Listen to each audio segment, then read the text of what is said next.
Hi, I'm Mike Fink on the STS-134 crew, and you're watching NASA TV.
Good morning, Endeavour, and a special good morning to you today, Greg. Yeah, this is Box here. I think that's the Greg you mean. I love that song, and I love being in space. That song's a favorite of my son, Matt, and I know he and his family had a lot to do with sending that one up to us. It was a beautiful song. Matt, happy birthday tomorrow. So I'm going to miss that one, but we'll catch up. And I want to say that's a perfect way to start an exciting rendezvous day. Mark, we are ready for rendezvous block 4 Alpha.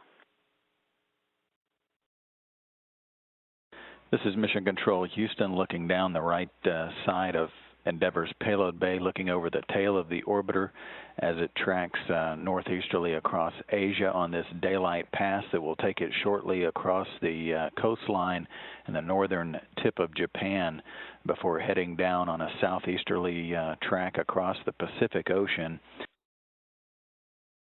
Houston, working 4 Alpha. We're putting 5 Alpha in work as well. Copy 4 Alpha and 5 Alpha.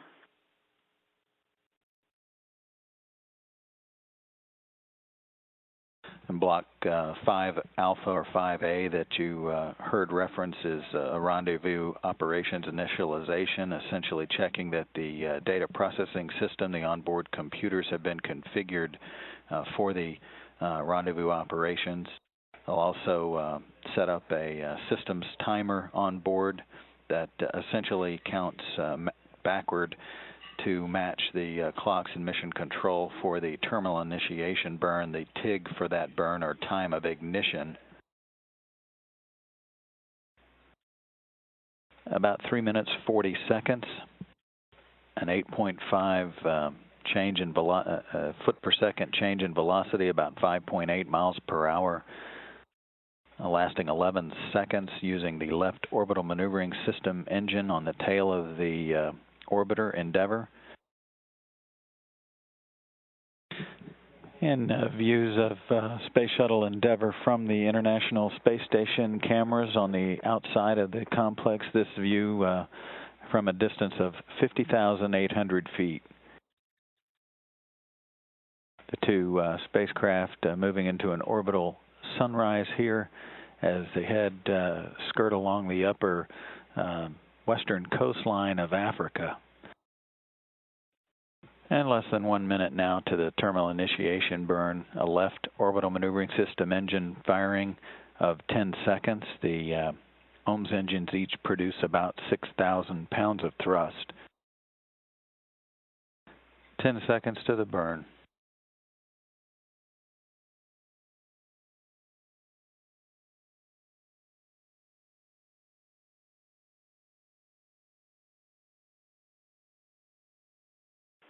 Good burn, Endeavour. Roger, good burn. With Endeavour 34,000 feet behind the International Space Station, closing in at a rate of 11 miles per hour. The next in the series of mid-course correction burns upcoming in about 15 minutes. Endeavour's now 8,800 feet from the International Space Station. The closing rate about 7 miles per hour. That'll be slowed significantly with the upcoming mid-course correction burns. There are 2 remaining mid-course correction burns as Endeavour closes in on the station. Also reports that the detailed test objective, the storm, automated rendezvous and docking experiment is going very well. The vision navigation sensor, flash LiDAR, and high-definition docking cameras are working fine. The trajectory control sensor has acquired the target. We think MC3 is a no burn. We concur, Endeavour. And with that call, the third mid-course correction burn is not required based on the trajectory of Endeavour to the International Space Station.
And we're standing by for confirmation of initiation of transfer from the plus R bar to the plus V bar. The R bar is the radius vector, an imaginary line directly from the space station down to the Earth, and the V bar is the velocity vector.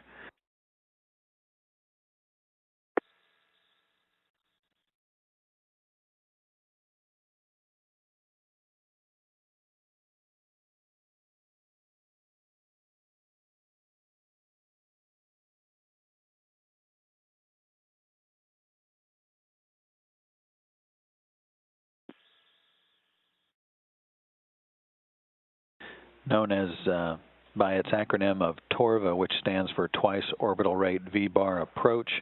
Endeavour on its way up to the velocity vector. Should arrive there about 37 minutes or so after the hour, about 10 minutes from now. Clock's continuing to target a docking of 6:16 a.m. Eastern Time, about 48 minutes from now. Station Flight Director Dana Weigel now pulling her team for a go, no-go for docking.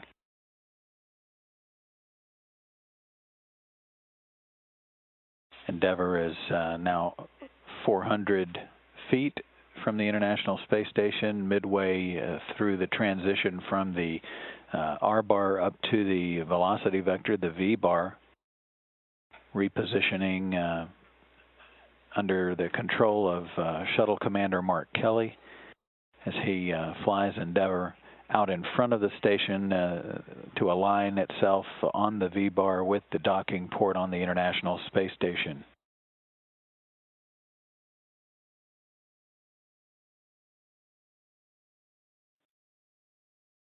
Houston, Endeavour, for RPOP, we've changed to DP to DP, and the handheld laser 453 checks with TCS. Box, we copy.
Headed into an orbital sunset approaching the northwest coast of Australia.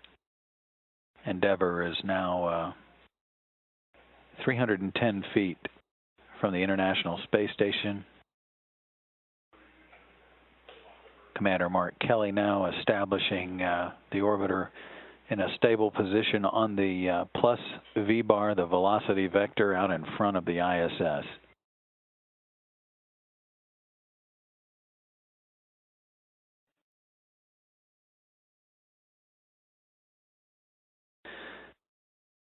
Flight Director Gary Horlocker now pulling his flight control team here in the shuttle flight control room for a go for docking.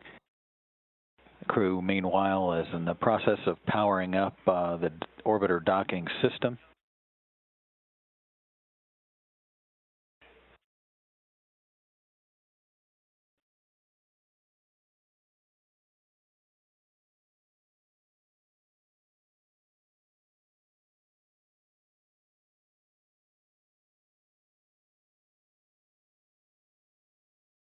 Crew from this distance no longer needs the KU band dish antenna in the radar mode. They're swapping it back to the passive mode for communications.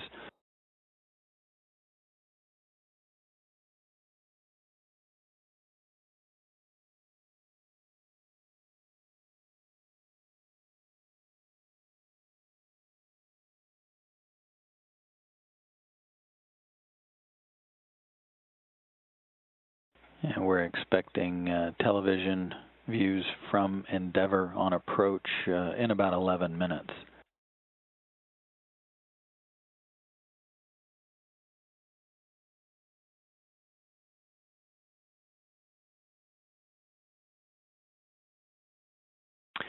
In the meantime, we do have views now from the International Space Station, looking down, or actually looking out toward Endeavour, out in front of the station, with the payload bay floodlights illuminating the shuttle's payload bay.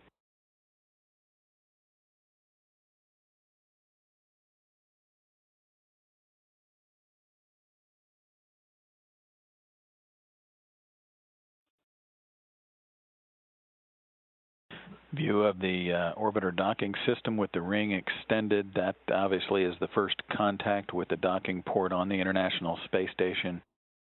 Once all of the dispersions have settled out after initial contact and capture, that ring can be retracted back down into the orbiter docking system, and whereby they can establish a good connection between the two spacecraft before beginning all of the necessary leak checks before hatch opening.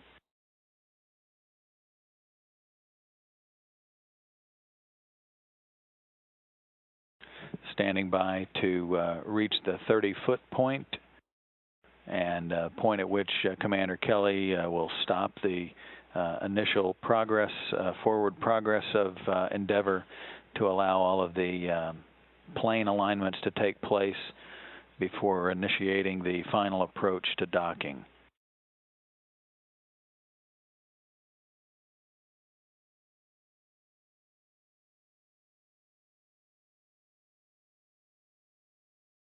A view looking through the centerline camera of the orbiter docking system, looking directly forward at the docking port on the International Space Station. Centered in that image is a docking target that allows for proper alignment prior to the final push to dock.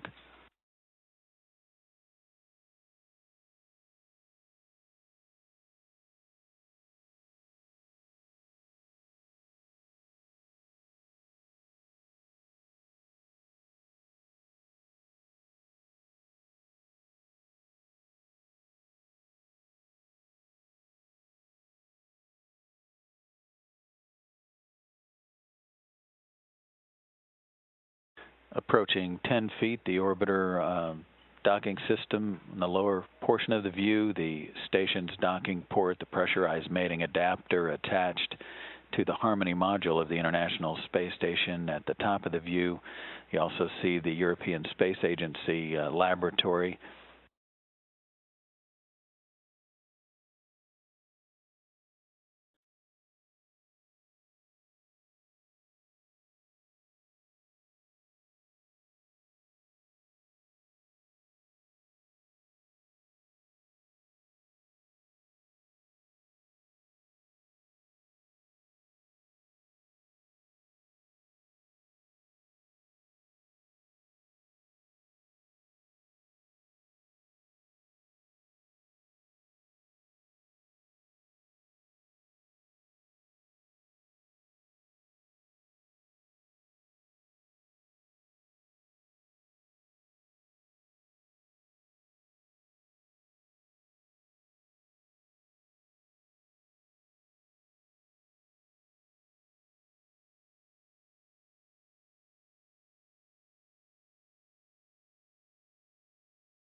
Standing by for contact and capture.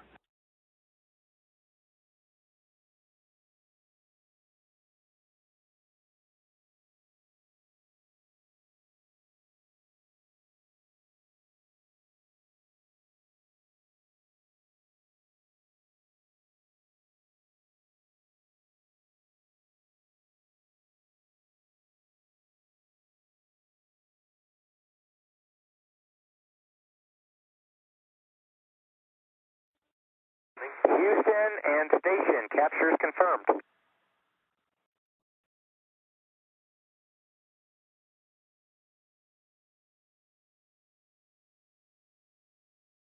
Space Shuttle Endeavour arrived at the International Space Station 14 minutes after the hour.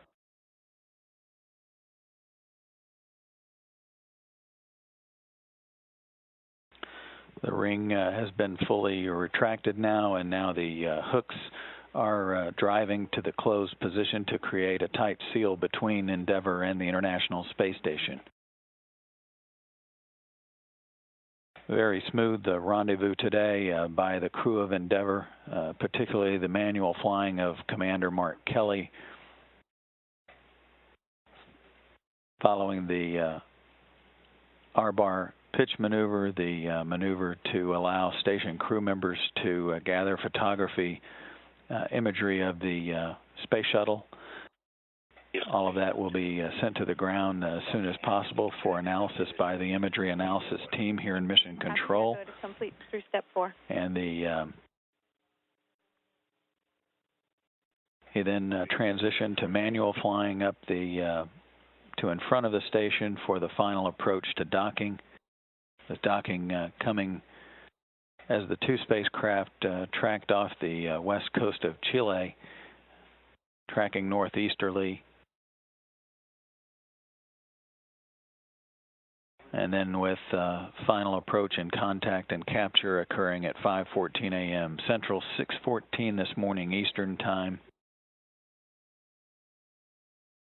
Endeavour and its 6-person crew settling in for a more than 10 days of joint operations between the shuttle crew and the station crew, the Expedition 27 crew of 6.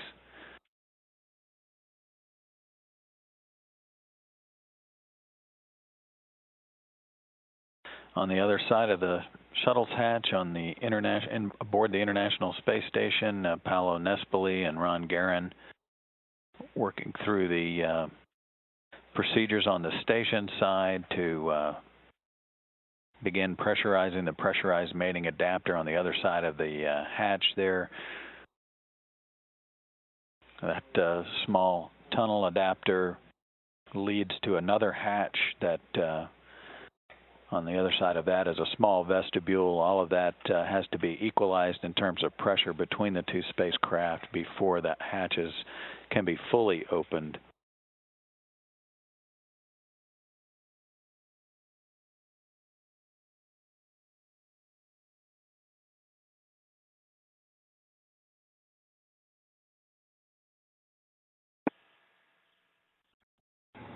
Hey, you guys wore coordinating shirts. We didn't do that. That's okay. Hello. How's it going? How are you? Good. Nice to see you here. Nice to see you. Welcome. Hello. Come on.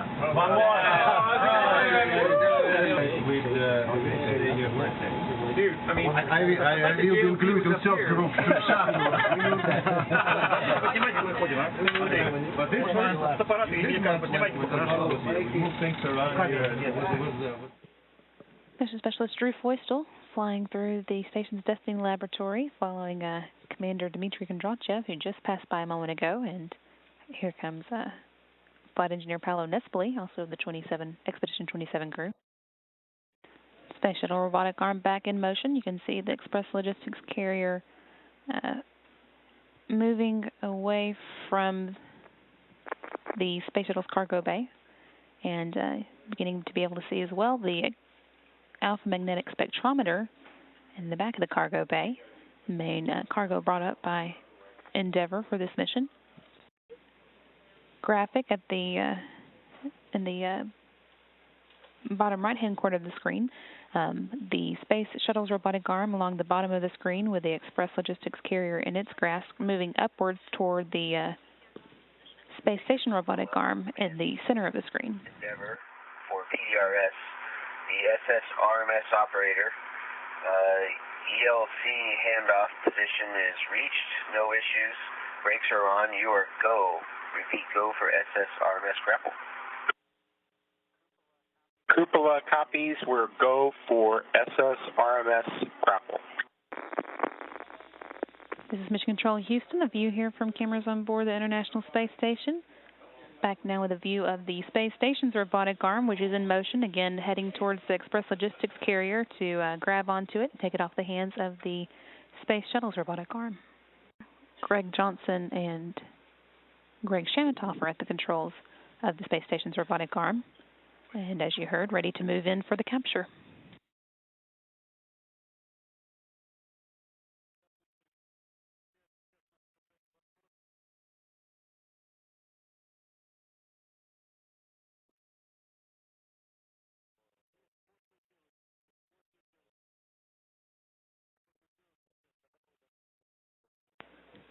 Flight control team here in Houston reporting that capture of the logistics carrier is now in progress with the space station's robotic arm in position to grab onto it. Once they do have it grappled, the space shuttle robotic arm will be able to release it and move away so that the space station robotic arm can begin moving it into place on the port truss segment. View here of the Express Logistics carrier with both arms now attached. At the top is the Space Shuttle's robotic arm, which is just under 50 feet long. And along the bottom of the screen, the Space Station's robotic arm, which is more than 57 feet long. The Space Shuttle robotic arm can handle up to the equivalent of 65,000 pounds here on the ground, and the Space Station robotic arm up to 255,736 pounds. This again is being controlled from the Space Shuttle's robotic workstation on the flight deck of Endeavour by mission specialist Mike Fink and Roberto Vittori.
And Houston, cupola on the big loop. We just wanted to check out a clearance view before we proceeded. No issues. We're with you.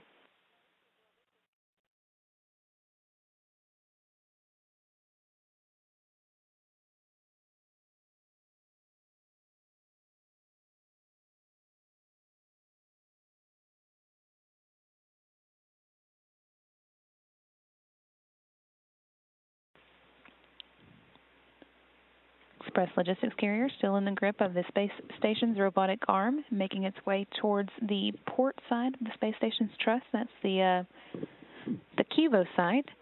If you're used to seeing it from the shuttle's point of view, with the Harmony Node and Destiny Laboratory in the center, and the Columbus Laboratory on the starboard side, and the Kivo Laboratory on the port side.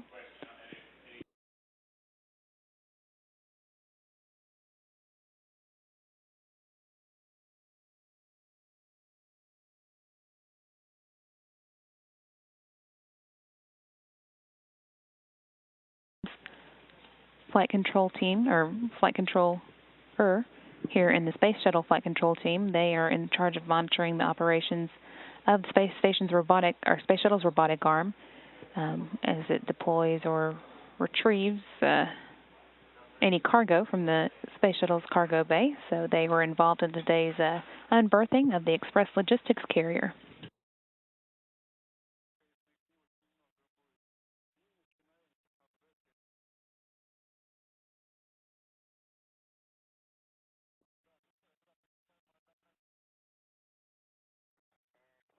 And Houston, this is the cupola. The UMA mate is complete. And with that, congratulations to the whole team, and special thanks to the guys on the shuttle side, Mike and Roberto. The ELC-3 is successfully installed. And ours? And from the other Greg here, congratulations, everyone. With ELC-3 installed, we now have enough spare equipment on the station to keep it running smoothly for many years after the shuttle retires. We really appreciate all the great work by the robotics team and also our mech team for making sure this went so smoothly today. Thanks a lot. Congratulations, everybody.